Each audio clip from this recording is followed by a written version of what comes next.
Um, yeah, it's really just enlisting people. It's just a draft. Um, Now, this would have been at the time basically from the ages of like 18 up until like 40.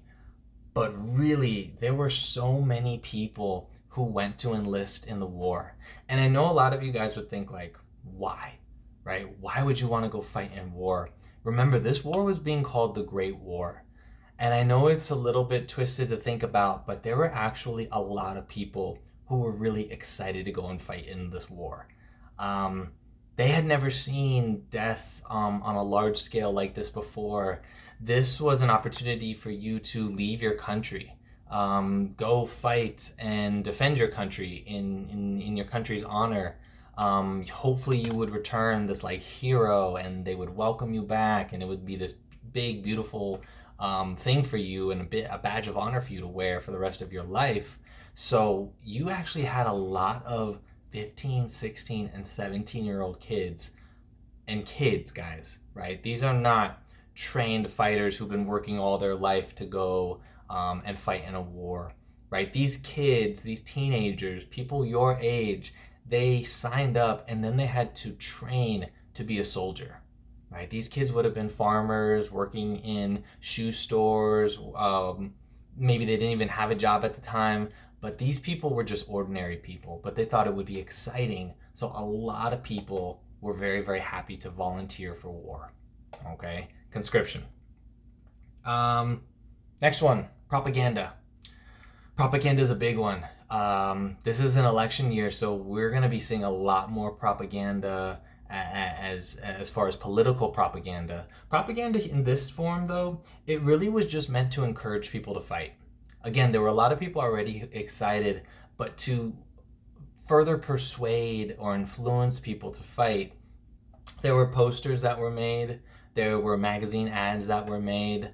Um, Today, you would probably see an ad on the internet.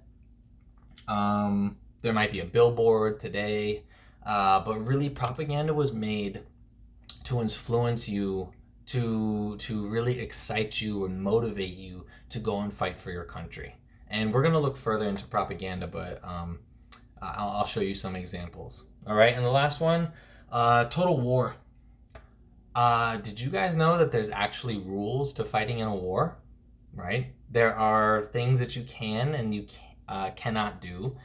In this case, though, total war kind of means two things. The first one, total war meant, in this case, like really anything was fair game. We're going to talk about how the Germans used poisonous gas. And this would have been the first time ever that chemical warfare is being introduced into fighting. You'd have to think up until this point, 1914, there were there were it was a very old school way of fighting.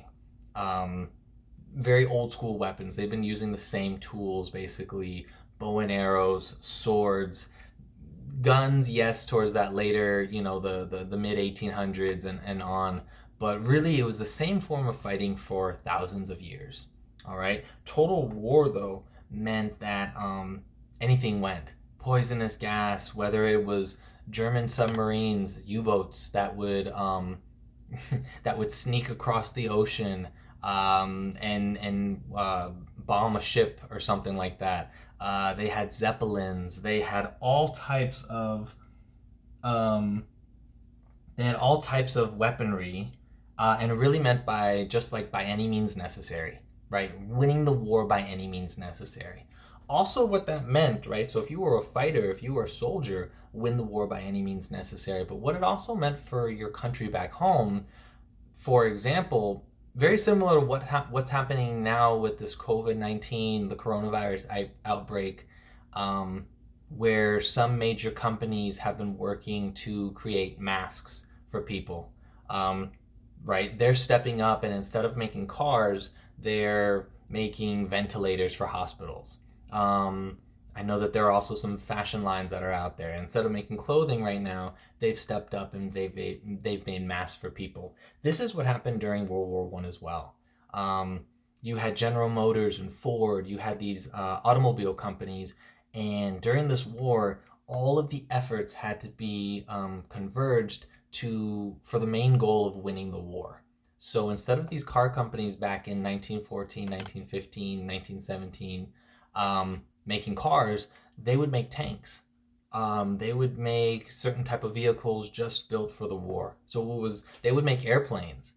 So it was really diverting all of your attention to winning the war. Again, by any means necessary. All right, and Central Powers and Allied Powers. Again, I know you guys wrote those down already. You should also refer to the map that I put in the Google slide the other day. But real briefly, the major Allied powers included Great Britain, France, and Russia. All right, the Allied powers, sorry, down here in the green. Great Britain, France, and Russia were the main three Allied powers. The Central Powers were called the Central Powers because they were in Central Europe. And the two big countries that were there that fighting for the Central Powers were Germany and Austria-Hungary, but also the entire Ottoman Empire as well. So again, there were a bunch of other smaller countries that were fighting on both sides, but those are the main countries. Okay. All right. And lastly, let's see. Okay. Now I drew this map. All right. Okay. This is Europe. All right, you can see things are labeled. Obviously, the blue represents the water here. The black borders represent the continent of Europe, and there's various countries in here. Okay, I just wanted to show you visually what this looked like. There are two sides, really, of this war. There was the Western Front and the Eastern Front. Okay, I have them labeled here, right? So we have the Allied powers, and they are in red. We have the UK, we have France, and we have Russia, right? We have the Central Powers as well, Austria-Hungary and Germany. Okay, I don't want to be moving around so much. I want to make sure you guys can see this.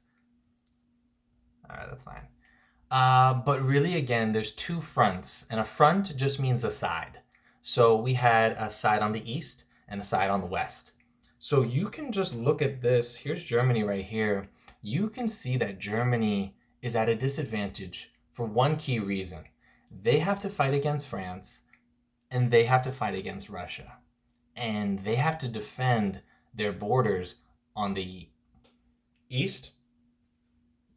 No, sorry, on the west, and then on the east. All right, west and east. That's going to be really difficult for them because what they're going to have to do is split up everything. Split up their army, split